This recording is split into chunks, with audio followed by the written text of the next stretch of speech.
यदि बीपीएससी में ऐसे एक बड़ी समस्या बन रही है तो आप हमारे साथ जुड़ सकते हैं और ऐसे में एक बेहतर स्कोर प्राप्त कर सकते हैं। हेलो एवरीवन, बीपीएससी 69 ही नहीं 68 वाले को भी एसए का पेपर देना है। एसए का पेपर, अभी तक जो आप जीएस के अंदर एसए को देखते आ रहे थे वो बिल्कुल अलग था और ये जो एसए है ये बिल्कुल अलग है।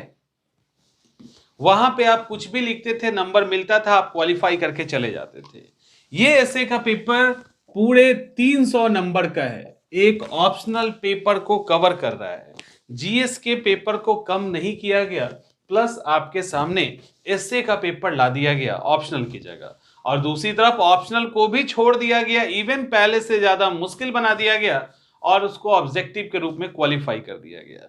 उन सब पे भी बात नहीं, बात होगी कि इस 300 नंबर में क्या, और इस 300 नंबर का वेरिएशन पहले ये क्यों जरूरी है और क्या हो सकता है इसके अंदर थोड़ी लापरवाही में, उसको देखिए। अगर आप इससे में थोड़ी भी लापरवाही करेंगे तो आपको 80 नंबर भी मिल सकता है, और इससे को अगर बहुत सीरियसली लेंगे तो आपका जो स्कोर है वो 220 प्लस भी हो सकता है। यानी एक तरफ आप 80 के आसपास भी आ सकते हो और एक तरफ 220 क्रॉस भी कर सकते हैं, इसकी भी संभावना है।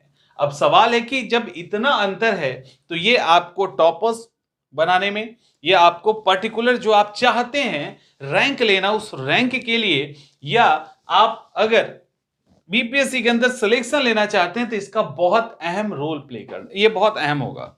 और ये वो सेक्शन है जहां आप अगर ठीक से नहीं पढ़ेंगे ना तो एनालाइज नहीं कर पाएंगे। एनालाइज इसलिए नहीं कर पाएंगे, आपको हमेशा ये फील होगा अरे हमने तो बड़ा बढ़िया लिख दिया, नंबर हमको 90 ही मिला है, हमको 100 ही मिला है, बेईमानी हो गई हमारे साथ, हमको जानबूझ के बाहर निकाला गया, टाइप की नकारात्मक चीजें जो है ना वो हावी होने लगेगी। तो इससे एक इंपॉर्टेंट रोल प्ले करता है। इससे निबंध का मतलब होता है कलमबद्ध करना, किसी भी सब्जेक्ट को, किसी भी विषय को आप क्रमबद्ध तरीके से जब लिखते हैं तो वो ऐसे बनता है, एक सीक्वेंस, एक फ्लो होता है उसके अंदर, तब वो ऐसे बनता है, कुछ भी नहीं। अब सवाल ये उठता है कि जो ये ऐसे है, मैंने इसलिए कुछ चीजों को नोट भी कर लिया है, ये जो ऐसे है ये बड़े सीक्वेंस फॉर्म में लिखा जाने वाला एक बहता हुआ नदी की तरह आप इसको जब लिखते हैं तो आपको अच्छा नंबर मिलता है। अभी बीपीएससी के अंदर जो ऐसे इंट्रोड्यूस किया गया है इसमें आपको 14 टोटल 12 ऐसे मिलना है, हर सेक्शन में 4-4, तीन ऐसे आपको लिखने हैं। 3 अलग नेचर का ऐसे होगा, एक डिस्क्रिप्टिव टाइप होगा जिसको वर्णनात्मक कहते हैं। वर्णनात्मक का मतलब होता है वो फैक्चुअल ज्यादा होगा, समझिए अच्छे से। जो पहला सेक्शन होगा उसके अंदर फैक्चुअल ज्यादा होगा, वो वर्णनात्मक ज्यादा होगा। जो दूसरा सेक्शन होगा वो फिलोसॉफिकल टाइप का, हाइपोथेसिस वहां करना है, आपको कल्पना करनी है, तो दार्शनिक या कल्पनात्मक पक्ष ज्यादा होगा। यानी अगर गांधी ना होते तो, यदि भारत आजाद नहीं हुआ होता तो, यदि आपके नजर में आज का भारत कैसा हो, मतलब किसी भी तरह आप प्रधानमंत्री बने होते तो, ऐसा कुछ भी हो सकता है। और जो लास्ट सेक्शन है वो बिहार के सब्जेक्ट पे होगा, वहां की कल्चर, तो वो एकदम से साइड कीजिए क्योंकि वो ज्यादा मैटर नहीं करता, इसलिए कि वहां पे सिर्फ आपको कंटेंट चाहिए, तो परेशान होना नहीं है बहुत ज्यादा। वहां सिर्फ कंटेंट चाहिए, 2 लिखने लगोगे ना तो उसके लिए लिखने की जरूरत नहीं होगी, आप कंटेंट रहेगा आप ऐसे लिख देंगे, दैट्स इट, इतना ही बस चाहिए। अब सवाल उठता है कि एक बढ़िया ऐसे जिसमें हमें अच्छा नंबर मिले ये कैसे होगा, एक अच्छा ऐसे जिसके अंदर एक अच्छा स्कोर हमको मिले ये कैसे हो सकता है। देखिए सबसे पहले हमने बात कर लिया भावनात्मक होता है, वर्णनात्मक टाइप की होती है, और जो आपका डिस्क्रिप्टिव ऐसे होगा जिसको वर्णनात्मक आप कह सकते हो, उसके अंदर सामाजिक, राजनीतिक, आर्थिक टाइप की चीजें वहां पे, सोशल इश्यूज पे ज्यादा सवाल हो सकते हैं, वो चीजें वहां पे हो सकती है, ठीक है। वैज्ञानिक भी हो सकता है, धार्मिक भी हो सकता है, कोई कल्चर से रिलेटेड हो सकता है, उस तरह के ऐसे आपके सामने आ सकते हैं। कोई भी जब ऐसे होता है ना उसका 3 पार्ट होता है, उसका एक जो पहला पार्ट होता है उसको हम प्रस्तावना कहेंगे, या प्रियम्बल, या भूमिका, या इंट्रोडक्शन हम कहते हैं। दूसरा मध्य भाग होता है, इसको आप बॉडी भी कह सकते हैं, यानी इसको आप कहेंगे कि ये इसका शरीर है, ऊपर आपने इंट्रोडक्शन लिखा, और लास्ट को हम लोग कहते हैं निष्कर्ष, इसको उपसंहार भी कहा जाता है, ये होता है कंक्लूजन। तो इंट्रोडक्शन, नीचे का बीच का बॉडी का पार्ट और कंक्लूजन, ये 3 होता है। जैसे आप मेंस के आंसर लिखते हैं ना, उसी तरह से ये 3 होता है, लेकिन इसके अंदर के सब्जेक्ट बदलते हैं। अब इसको स्टार्ट करने के पहले कुछ रूल्स एंड रेगुलेशन है ऐसे के लिए, वो आपको फॉलो करने चाहिए। इससे लिखने के पहले आपके दिमाग में क्या क्या होना चाहिए, आपकी जो तैयारी है, जो ऐसे लिखना चाहते हैं, उसके पहले, चलो इसको ऐसे ही सुन लो, उसके पहले आपके दिमाग में क्या क्या होना चाहिए। पहला, कभी भी ऐसे का जो भाषा है, वो आप इंग्लिश लिख रहे हो या हिंदी लिख रहे हो, उससे फर्क नहीं पड़ता। इंग्लिश में भी ऐसे कई सारे शब्द, सिनोनिम्स ऐसे आते हैं जो हो सकता है बहुत अच्छे इंग्लिश मीडियम वाले स्टूडेंट को नहीं पता हो। तो ऐसे हिंदी में भी ऐसी कई लच्छेदार भाषाएं होती है।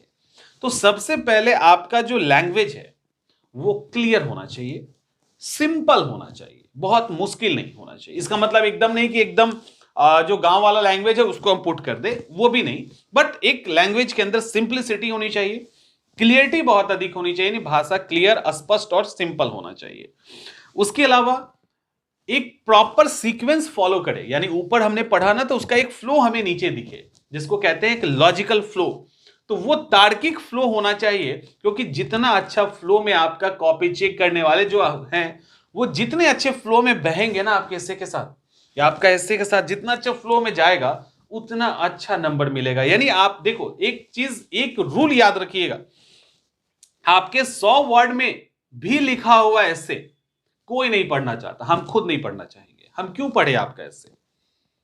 अब तो मेरी मजबूरी है, मेरा ड्यूटी है कि हमको आपका कॉपी चेक करना है। ऐसे इमेजिन कीजिए, ये होता है, ये प्रैक्टिकल एक फैक्ट है कि हमने इससे बहुत बढ़िया लिखा अपने हिसाब से। मतलब सामने वाले को आप मजबूर ना कर दो ना, तब तक आपको नंबर नहीं मिलेगा। क्योंकि सामने वाले क्यों पढ़े आपका इससे, उसकी मजबूरी है, उसका काम है, इसलिए वो पढ़ रहा है। हम तो ना पढ़े एक भी इससे, अगर हम मेरे काम ना हो तो हम किसी का भी इससे नहीं पढ़े, क्योंकि उनको पढ़ना है कॉपी चेक करने के लिए। तो वो आप जब तक उसको अपने ऐसे से मजबूर नहीं कर देते, पढ़ने का इंटरेस्ट नहीं जगा देते, तब तक हाईएस्ट मार्क्स की उम्मीद नहीं कर सकते। और वो कैसे जगेगा? वो फ्लो होना चाहिए। तो वो फ्लो इंपॉर्टेंस रखता है। सीक्वेंस हो गया। रिपीटेशन तो बिल्कुल ना करें। ऐसे में न कम नंबर लाने पे एक सबसे बड़ा कारण होता है रिपीटेशन। ऊपर पॉइंट्स लिख दिया, रिपीट, फिर रिपीट, 3 4 5 जगह रिपीट। और ये रिपीटेशन जो है ना, ये रिपीटेशन तो आप लाइंस का करते ही हैं, कई बार शब्दों का भी होता है। जैसे और वर्ड, तो अब सब जगह और लगा रहे हैं, तो और की जगह कभी तथा भी लिख दीजिए, कभी एवं भी लिख दीजिए। मतलब कहने का कि कोशिश कीजिए चीजों को बदलने का। तो लाइंस तो रिपीट होने ही नहीं चाहिए, शब्दों के लिए भी आपके पास सिनोनिम्स होने चाहिए, उसकी जगह पे उसका यूज कीजिए। आवश्यक अगर कहीं पे लिख रहे हो तो कहीं पे जरूरी वर्ड भी आप डाल सकते हैं, नितांत आवश्यकता भी आप लिख सकते हो। तो ऐसे करके आपको चीजों को थोड़ा थोड़ा बदलना चाहिए। अब इसका मतलब ये नहीं कि और एक बार लिख दे तो कहीं नहीं, मतलब समझ में आ रहा है आपको कि सेंटेंस रिपीट नहीं हो, वर्ड्स में जितने सिनोनिम्स आप यूज कर सकते हैं उतना अच्छा रहेगा, लेकिन वो सटीक हो, गलती नहीं होनी चाहिए, ग्रामेटिकली एरर नहीं होना चाहिए। हिंदी लिख रहे हैं शुद्ध लिखिए, इंग्लिश लिख रहे हैं शुद्ध लिखिए, एरर नहीं होना चाहिए, क्योंकि जो चेक कर रहे हो एरर से उनको बड़ा नफरत होता है। और सिनोनिम्स का यूज आप इसके अंदर अच्छा खासा कर सकते हैं। इसके अलावा स्टेटमेंट्स का यूज कीजिए, कथनों का यूज कीजिए, क्योंकि कथन, आप जब बड़े बड़े लोगों का कथन लेंगे, कुछ चीजें जरूर कोट कीजिए, लाइक हमारा संविधान जरूर कोट करना चाहिए। इसके अलावा गांधी टाइप के लोग जो हैं उनको आप जरूर कोट कीजिए। तो ये सारी चीजें अहम है, तो स्टेटमेंट आप ले सकते हैं। इसके अलावा कोई भी ऐसा, माने कोई भी लोकप्रिय कथन, नारा टाइप का जो चीज है, या किसी ने कुछ बोला तो वो आप डाल सकते हो। शब्द आपके इफेक्टिव होने चाहिए, सिंपल होने चाहिए, बट प्रभावी होने चाहिए, और प्रभावी वाक्यों को भी लिखना है। तो ये सब इंपॉर्टेंट है। लेकिन शुरू करने के पहले, जब आप शुरू कर रहे हो इससे लिखना, उसके पहले सबसे अहम इन सब के बावजूद जो आपका होता है वो होता है फ्लो चार्ट। क्योंकि यदि आपने फ्लो चार्ट नहीं बनाया तो 100% गलत होना है, वो कितने भी बड़े महारथी हो। क्योंकि आप क्वेश्चन आंसर रट के नहीं जा रहे हैं, आप औरंगजेब की जो दक्षिण नीति है वो नहीं, राजपूत नीति नहीं करने जा रहे हैं। ये मतलब समझ में आ रहा है? अशोक क्यों महान था वो नहीं लिखने जा रहे हैं। मतलब कहने का, आप यहां पे वो ऐसे लिख रहे हैं जो आपने लिखा नहीं है, कुछ नया है और कुछ नया डालना भी है। तो शुरू करने के पहले एक जो रफ वर्क है जिसको फॉर्मेट करना कहते हैं, वो आपका होना चाहिए, फॉर्मेट होना चाहिए। फॉर्मेट अगर नहीं है, अगर आप रफ वर्क कर रहे हैं तो आपको रफ वर्क कर रहे हैं तभी आप पॉइंट्स को अरेंज कर पाएंगे। अब ये रफ वर्क कहां कहां करना है, आप रफ वर्क इंट्रोडक्शन में भी करेंगे, बॉडी में भी करेंगे और कंक्लूजन में भी करेंगे। अब यहां पे रफ वर्क का मतलब क्या है ये भी समझिए। रफ वर्क का मतलब है आप इंट्रोडक्शन में क्या क्या डालना चाहते हैं, आपका यहां पे लिखना है। जो ये मध्य भाग है, जो मेन बॉडी है, उसके अंदर आप निगेटिव पॉजिटिव जो भी पॉइंट्स डालना चाहते हैं आप उस पॉइंट्स को लिखेंगे। जो याद आ रहा है रैंडम लिखते चलो। कंक्लूजन में आप क्या डालना चाहते हैं आपको याद आ रहा है तो आप लिखिए, नहीं तो इसको रोक भी सकते हैं कि इंट्रोडक्शन और कंक्लूजन, इंट्रोडक्शन और बॉडी के आधार पर आप कंक्लूजन को डिराइव कर लेंगे। लेकिन यहां पर आपको संभलना है। अब देखो, अब एक चीज और, ये जो आपका इंट्रोडक्शन और कंक्लूजन है, इंट्रोडक्शन और बॉडी है, यहां पे आप जो पॉइंट्स लिख रहे हैं, पॉइंट्स सिर्फ अहम नहीं होता है, बल्कि वो ऊपर जाएगा, नीचे जाएगा, बीच में जाएगा, उसके वैल्यू के अकॉर्डिंग, उसके वेटेज के अकॉर्डिंग आप उसको अरेंज भी करेंगे, वो भी यहीं पे करेंगे। और उस पॉइंट्स में अगर कोई डाटा डालना है तो लिख दो, डाटा इसके अंदर पुट करना है, आप वहां पे पुट कर लीजिएगा। मतलब आप 10 मिनट लेके, 5-7 मिनट लेके इस काम को सबसे पहले पूरा कीजिए। प्रायोरिटी आपकी इस काम की होनी चाहिए और हर इससे के पहले आपको ये करना ही करना है। वैसे आपको तो मेंस के क्वेश्चन लिखने के पहले भी करना चाहिए, बट आप लोग लिखते हो तो अच्छी बात है, नहीं लिखते हो तो उसको भी आप कीजिए। आपकी जो कहते हैं ना सटीकता बढ़ जाएगी, एक्यूरेसी बढ़ जाएगी, आप बहुत बैलेंस आंसर लिखेंगे। तो वो चीजें आपको यहां करनी है, एक एक पॉइंट्स आपको सही तरीके से अरेंज करना है ऊपर नीचे का, और तब जाके एसे के अंदर एंट्री करनी है। अब सवाल ये उठता है, अब ये सवाल उठता है कि जब आपने रफ वर्क कर लिया, रफ वर्क कर लिया, तो अब आप एसे लिखेंगे। लेकिन एसे लिखने में सबसे पहले आपका एसे जो आप लिखोगे, आपको क्या लिखना है, एक मिनट, सबसे आप पहले लिखेंगे प्रस्तावना। ठीक है, प्रस्तावना। इस प्रस्तावना की शुरुआत आपको कुछ अगर नहीं पता है, एक सामान्य तरीका होता है, नहीं हमें पता कुछ, तो आप नॉर्मली एक फैक्ट्स के साथ स्टार्ट कर सकते हैं कि भारत 1947 में आजाद हुआ या भारत को 1947 में आजादी मिली। दूसरा तरीका होता है किसी के स्टेटमेंट के साथ, जो टॉपिक है उसके अकॉर्डिंग अगर किसी ने स्टेटमेंट दिया है, उस स्टेटमेंट को यहां पे आप पुट कर सकते हैं। तीसरा तरीका है कि आप बहुत लच्छेदार भाषा के साथ अपने प्रियम्बल को स्टार्ट कर सकते हैं। इसमें जो फैक्चुअल प्रियम्बल स्टार्टिंग है वो सबसे लो स्कोरिंग होता है, और इसके बाद आप लच्छेदार भाषा या किसी के कोटेशन के साथ अगर आप स्टार्ट करते, उसको एक अच्छा इंट्रोडक्शन माना जाता है।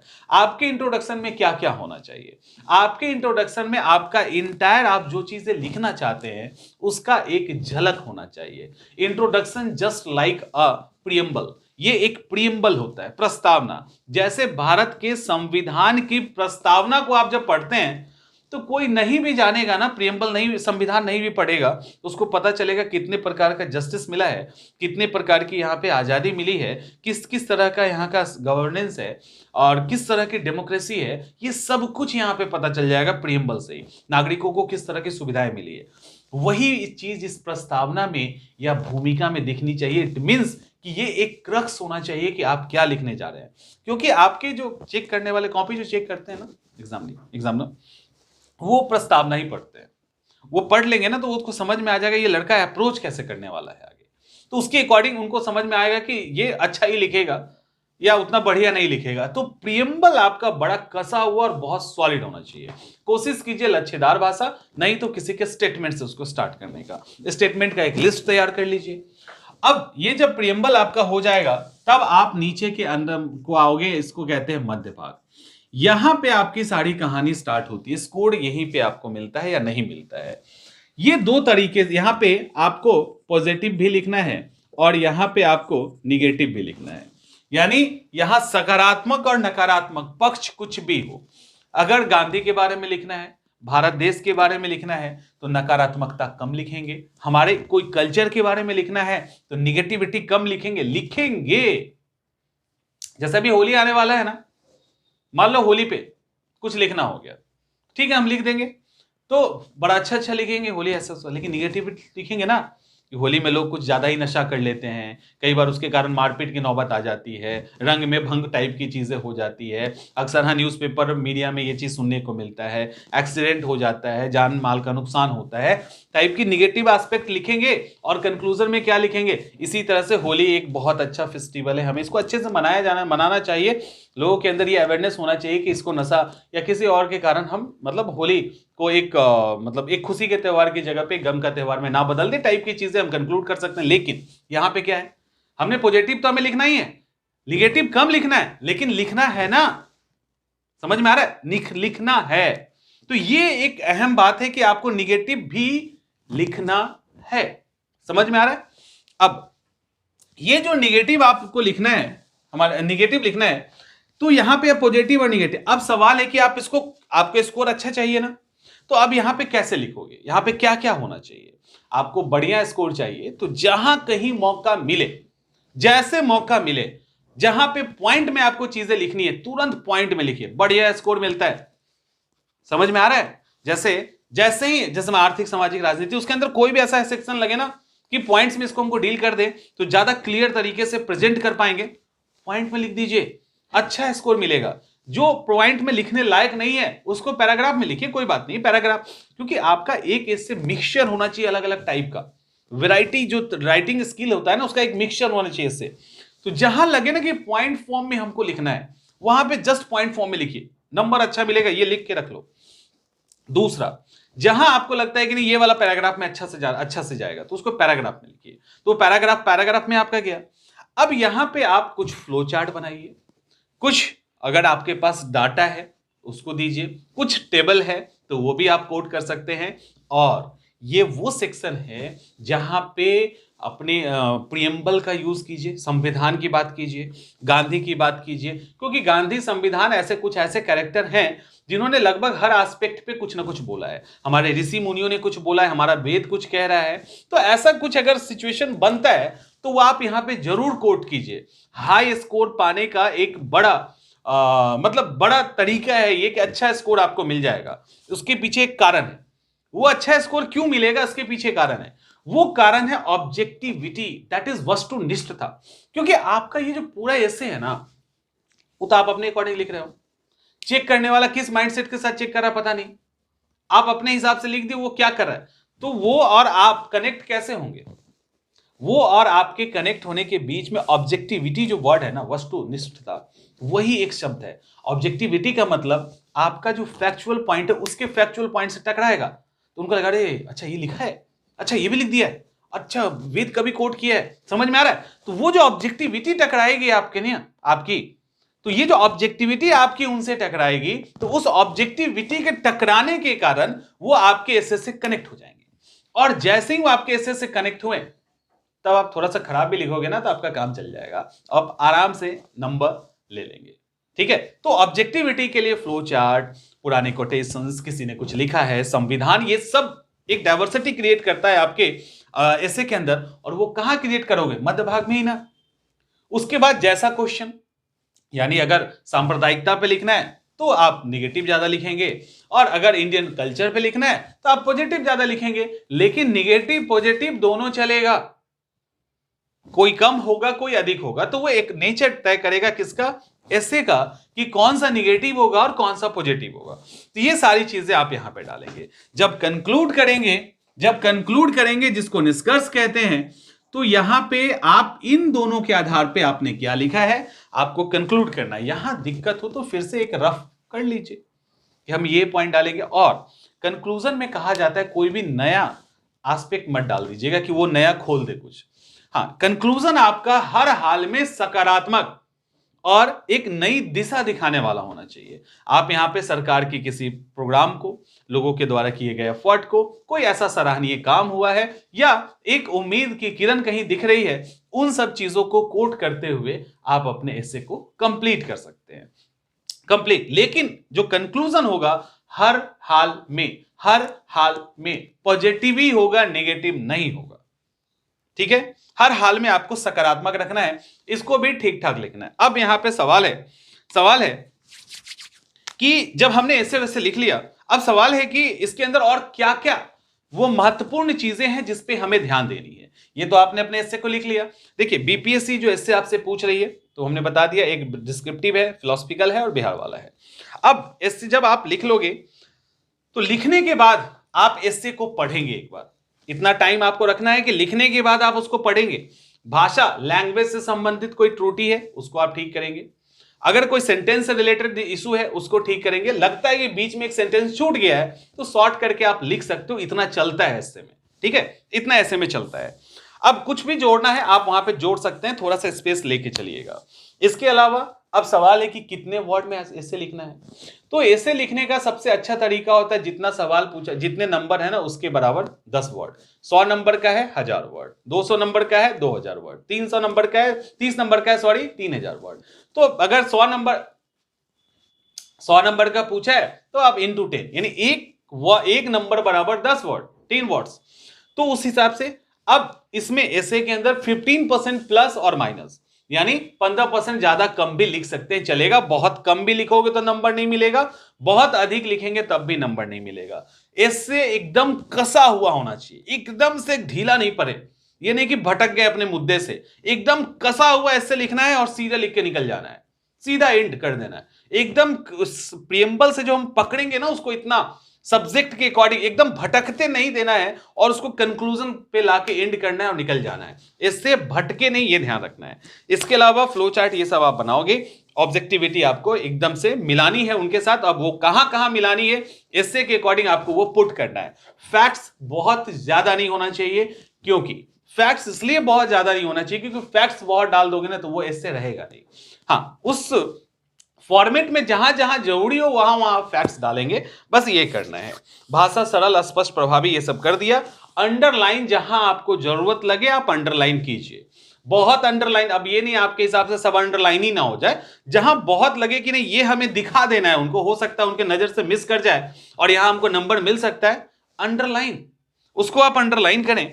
और टू दी पॉइंट जहां पे भी जरूरत हो उसको कोट कीजिए। संविधान को जरूर कोट कीजिएगा, जो भी ग्रेट पर्सनालिटी, नोबल पर्सनालिटी की बातें हैं वो जरूर कोट कीजिएगा। ये सारी चीजें आपको वहां पे करनी है। और अगर कोई फिलोसॉफिकल ऐसे है या हाइपोथेसिस पे ऐसे जा रहा है तो याद रखिएगा अपने एस्से के पक्षों को जितना अधिक यहां पे मध्य भाग में आप खोलेंगे, जितने अधिक पक्षों को दिखाएंगे नंबर उतना मिलेगा। जितना कम लिख, कई बार क्या होता है ना, बहुत कम पॉइंट लिखते हैं और उसको एलिब्रेट बहुत करते हैं, ऐसा नहीं, आप बहुत सारे पॉइंट्स लिखिए, उसको एलिब्रेट कम कीजिए, चलेगा। यानी पॉइंट्स आपके बहुत सारे हैं और उसको एक्सप्लेन कम करें, क्योंकि लिमिटेशन है तो वो भी समझ रहे, एक्सप्लेन कम करोगे। लेकिन ऐसा ना हो कि पॉइंट्स ही कम कर दो और उसी को बहुत एक्सप्लेन कर दीजिए, तो आपके अंदर जो ऐसे की विविधताएं हैं वही समाप्त हो जाए, वो समाप्त नहीं होने देना है। तो आपको पॉइंट्स बहुत ज्यादा खोलना है, उसको कम शब्दों में डील करना है और इस तरह से आपको आगे बढ़ना है, तो एक परफेक्ट इससे आप लिख पाएंगे और बहुत आसानी से बहुत अच्छा नंबर आप लेके आ पाएंगे। तो होपफुली कि आप चीजें समझ रहे होंगे, नहीं समझ रहे होंगे तो फिर से समझाने की कोशिश करेंगे, लेकिन ऐसे आप इससे अच्छे तरीके से लिख सकते हैं। तो मिलते हैं हम लोग अगले वीडियो में।